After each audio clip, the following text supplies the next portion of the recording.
नमस्कार, मैं भारत पंचवाल स्वागत करता हूं आपका राजीव टाइम में। आइए रुख करते हैं बड़ी खबर की ओर। इंदौर महापौर पुष्पमित्र भार्गव के 4 साल के कार्यकाल को लेकर कांग्रेस ने मोर्चा खोल दिया है। इंदौर शहर कांग्रेस ने प्रेस कॉन्फ्रेंस कर महापौर पर कई गंभीर आरोप लगाए। कांग्रेस शहर अध्यक्ष चिंटू चोकसी ने कहा कि वह महापौर से डिबेट करने के लिए तैयार है और उनसे 4 साल के कामों का हिसाब मांगेंगे। महापौर पुष्पमित्र भार्गव की प्रेस कॉन्फ्रेंस के बाद कांग्रेस ने पलटवार किया। चिंटू चोकसी ने आरोप लगाया कि महापौर के कार्यकाल में इंदौर की स्थिति खराब हुई और शहर को भ्रष्टाचार का गढ़ बना दिया गया।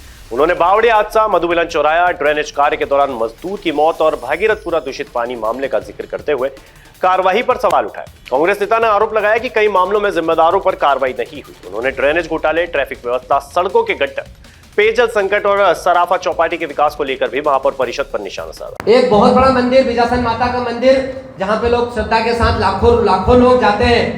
आज दिनांक तक हम उस टेकरी का कहीं भी सुनियोजित तरीके से विकास नहीं कर पाए, जिससे लोगों को वहां पे व्यवस्थित सुविधाएं मिले, इंदौर शहर की शान बढ़े, इंदौर शहर व्यवस्थित दिखे। इंदौर शहर में मुझे लगता है कि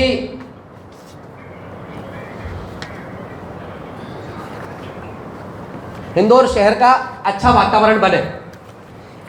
इसी के साथ साथ आपने देखा होगा कि छावनी वाली रोड, जिंसी वाली रोड, 100 साल पुराने मकान आपने इतनी बेदर्दी से तोड़े।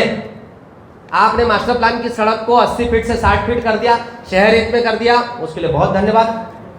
आपने लोगों को मकान तोड़ने का अवसर जितना देना था उतना नहीं दिया।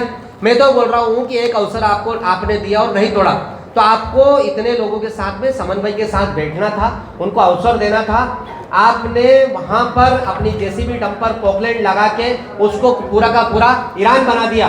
ऐसा लगा विध्वंस मचा दिया कि एक डॉक्टर है, उनके ऊपर छत गिरी, हॉस्पिटल में भर्ती हुए। उसी के साथ साथ लैंड पुलिंग एक्ट, भूमि अधिग्रहण बिल ये कहता है कि अगर शहर में हम किसी की निजी जमीन लें तो मार्केट मूल्य से 2 गुना पैसा हमको उसको देना है। यह लैंड पुलिंग एक्ट कहता है, जैसा उज्जैन में अभी सरकार काम कर रही है। आपने किसी प्रकार का मुआवजा तो देना दूर की बात, आपने लोगों से यह भी पूछना उचित नहीं समझा कि आपका कितना मकान जा रहा है। आपने 5 फीट 10 फीट की जगह 20-20, 25-25 फीट लोगों के घरों ने तोड़ दिए, लोगों का बेदर्दी से नुकसान करा। उसी के साथ साथ जब आप 60 फीट की बात करते हो कि आपने 60 फीट सड़क कर दी, तो क्या आपने कानून में संशोधन करवाया मास्टर प्लान का? क्या आपने कैबिनेट में उसको पास करवाया? क्या गजट में उसको लेके आए? क्या आपने 80 फीट से 60 फीट की सड़क को नियमित कर दिया, लीगलाइज कर दिया? नहीं करा। जब आदमी को आपने 80 फीट से 60 फीट सड़क कर दी और उस 60 फीट सड़क के हिसाब से आदमी मकान बना लेगा, लेकिन वो इलीगल मकान बनेगा, क्योंकि नक्शा तो आप उसका 80 फीट के हिसाब से ही पास करोगे। कल किसी की इच्छा हुई, किसी कमिश्नर की इच्छा हुई, किसी महापौर की इच्छा हुई, जैसे आज आपकी इच्छा हो गई कि हमको चौड़ा करना है, कल किसी दूसरे की इच्छा हो गई कि यार ये जो हुआ गलत हुआ है, जो लीगल सड़क है 80 फीट की, हमको तो वही बनाना है। तो क्या वापस से आप लोगों के घरों से तोड़ेंगे? क्या लोगों के वापस आशियाने बिगाड़ेंगे? लोगों का जीवन वापस से बर्बाद करेंगे? इसी के साथ साथ ऐसा मुझे लगता है कि मुझे दिन भर भी अगर मैं आपसे बात करूंगा तो भी कम पड़ जाएगा। किस तरीके से गर्मी के दिनों में इंदौर शहर की जनता बूंद बूंद पानी को तरसी है, ये किसी से छुपा हुआ नहीं है। आपको पता था कि जब इंदौर शहर में 35 इंच से कम बरसात हुई है तो हमको कहीं न कहीं हमारी व्यवस्थाएं सुनिश्चित करना थी कि कहां से हमारे टैंकर भराएंगे, कौन वेंडर हमको टैंकर देगा। तो आपने टैंकर तो दे दिए, लेकिन उसको भरने की व्यवस्था नहीं थी। जिस दिन भरने की व्यवस्था थी उस दिन टैंकर नहीं था। किसी दिन जलूद में फॉल्ट हो जाता है, किसी दिन बिजली चली जाती है, किसी दिन टैंकर वाला दारू पी लेता है। तो पूरा शहर हजार 2-2 हजार लेके बैठा था, लेकिन आदमी बूंद बूंद पानी को तरसा, उसको प्राइवेट टैंकर भी नहीं मिला। चूंकि आप बात करते हैं कि हम इंदौर शहर को संपूर्ण पानी, भरपूर पानी की बात देने की बात करेंगे। अभी आने वाले 3 साल कैसे निकलेंगे? इस बार भी इंद्र देवता अभी तक तो नाराज चल रहे हैं, भगवान करे वो खुश हो। लेकिन अगर यही स्थिति रही तो आने वाली गर्मी में इंदौर शहर का क्या होगा, ये भी सोचने की बात है।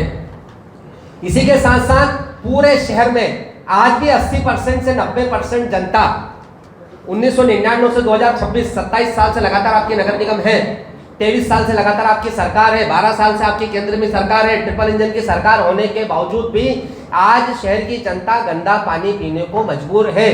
तो ऐसा कौन सा नवाचार लाए, ऐसी कौन सी व्यवस्था लाए, आपने ऐसा कौन सा विकास कर दिया? तो महापौर जी चाहे तो मैं उनके साथ डिबेट करने को तैयार हूं कि 4 साल बदहाल इंदौर, बदनाम इंदौर आपने किसी भी मोर्चे पे, चाहे वित्तीय प्रबंधन हो, चाहे सड़कों का हो, चाहे ट्रैफिक का हो, चाहे अवस्थाओं का, चाहे गंदा पानी का हो, चाहे भ्रष्टाचार का हो, चाहे लोगों को मौतें देने का हो, आपने हर मोर्चे पे कहीं न कहीं इंदौर शहर को शर्मसार करने का काम करा है। आपको माफी मांगना चाहिए 4 साल के लिए कि आपने इंदौर को बद से बदतर स्थिति में पहुंचा दिया, नगर निगम की स्थिति बद से बदतर खस्ता हाल में लाके खड़ी कर दी। क्या आप पे नेतृत्व की कमी है? क्या आप 600 करोड़ रुपए से ज्यादा जो चुंगी के लेना है राज्य सरकार से, वो आज दिनांक तक नहीं ले पाए? सीएम बार बार आते हैं तो क्या मुख्यमंत्री के सामने आप अपनी बात, इंदौर शहर की जनता की बात नहीं रख पाए?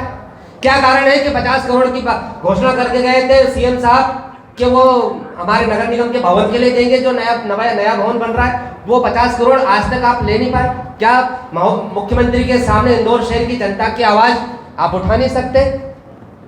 तो इस तरीके से मुझे लगता है कि 1 2 दिन 3 दिन लगातार बोलूंगा तो भी ये जो नवाचार और ये आत्मनिर्भर वाला मामला खत्म नहीं होगा। महापौर को इंदौर शहर की जागरूक जनता से जो जागरूकता के साथ, सफाई के साथ में और टैक्स चुकाने के साथ साथ तब तमाम बार आपने बैकडोर से जो टैक्स बढ़ाया, वो सारी चीजें, इतनी सारी चीजें हैं कि आपको इंदौर शहर की जनता से उनके चरणों में नमन करते हुए हाथ जोड़ के माफी मांगना चाहिए कि मुझे माफ कर दो, मैं तो वकालत फील्ड का आदमी था, गलती से राजनीति में आ गया, ये मेरे बस की बात नहीं है। तो ये 4 साल बेमिसाल की बात करें तो 4 साल में इंदौर को गर्त में ले जाने के लिए मुझे लगता है कि महापौर जी ने सुपारी ले रखी थी कि इस बार तो इंदौर को छोड़ूंगा नहीं, कुछ भी हो जाए नीचे ले जाके छोड़ूंगा। तो निश्चित रूप से महापौर बहुत बड़ा पद है, उसकी गरिमा को भी आपने कम करा। और बीजेपी कांग्रेस करना, हिंदू मुसलमान करना, कांग्रेस के पार्षदों के एरिया में हारे हुए प्रत्याशियों को खड़ा करना, ये सारी आज तक इतिहास में नहीं हुआ कभी कि किसी मीटिंग में हारे हुए प्रत्याशियों को बुलाया गया हो।